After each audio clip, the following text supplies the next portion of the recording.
Hi everyone, this is Josh Johnson, and today I want to talk to you about jump-starting your personal learning network so that you can stay on top of what's going on, not just in the technology world, but in any hobby or interest that you might have.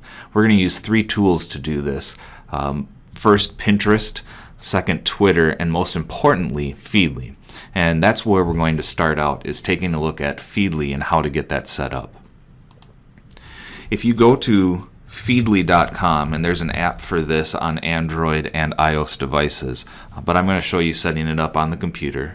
If you go to feedly.com and get started, if you have a Google account or Facebook account, you can attach it and sign in with either of those. I'm going to sign in with this account on Google.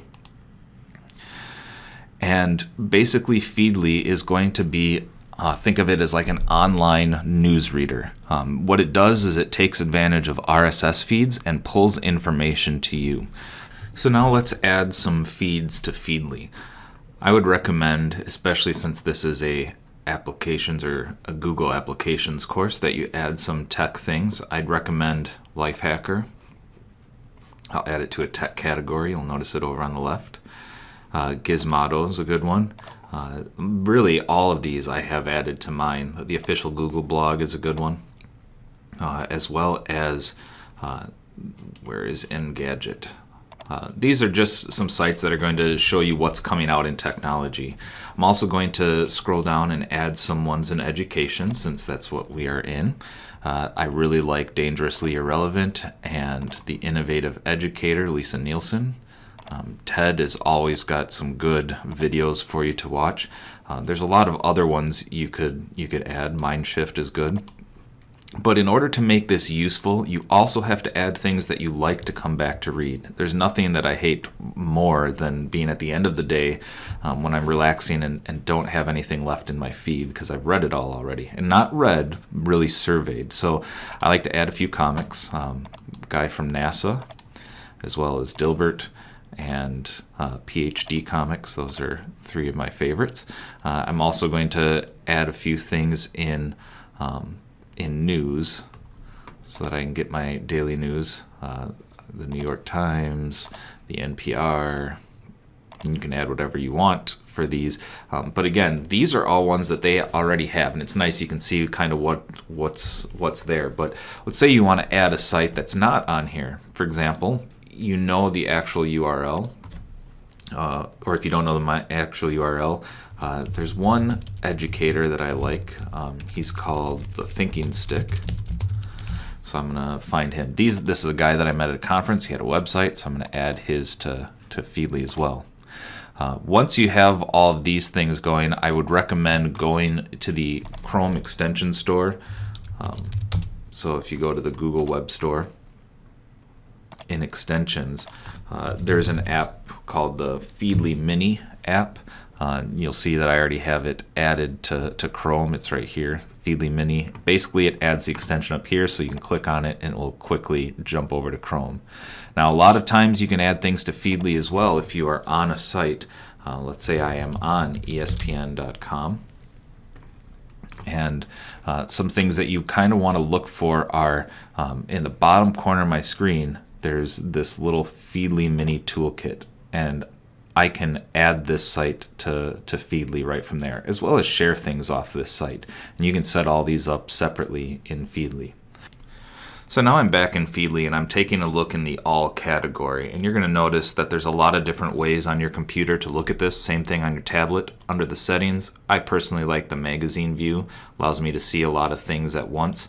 You can find whatever works for you, but once you're done surveying something and you come across a site that you want to save, there's lots of ways to do it. In Feedly, you can set up a lot of different saving tools. So I have some that are set in here.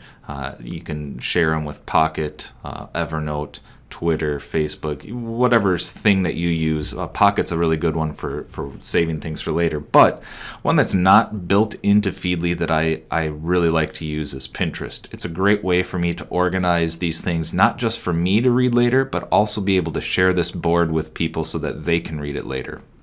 So I have an ed tech board. You can create a Pinterest account, create a board, whatever you want to call it. Whether or not you share it with people is up to you. And then I really recommend adding the extension, the Pinterest extension for Chrome. That means when I'm going through my Feedly and I'm looking at something, a lot of times I'm going to find this little pin it button right in here. So I can click on the pin it button, decide what picture I want to use, pick what board I want to pin it on, and go from there. And again, that's a really nice way to save those things so you can come back to it later and say, oh yeah, I meant to read this thing about Google Classroom. So I'm going to go and take a look at the actual site that I had in Pinterest and go back and read a little bit more in depth about whatever it was I wanted to see about that. So that's using Pinterest. And then the final thing I mentioned really is a tough one for a lot of people. I won't spend a lot of time going through it, but getting started with Twitter is really tough for most people because they try to follow and read everything. And I really think Twitter is misused that way.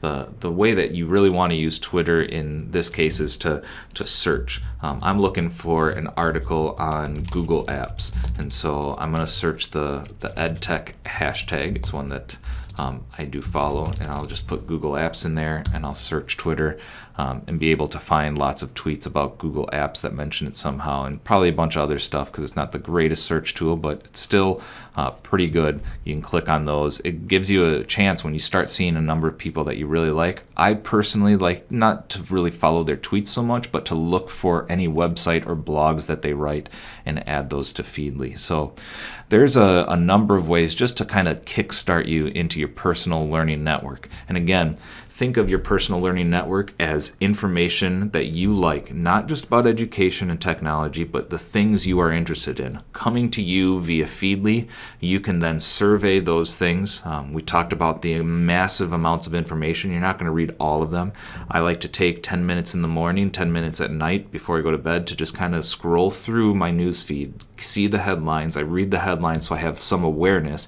And then the things that I really am interested in, those are the ones that I'm going to either save for later to dive into or to share with other people like yourselves. So really it's a great tool for being able to keep on top of those news sources.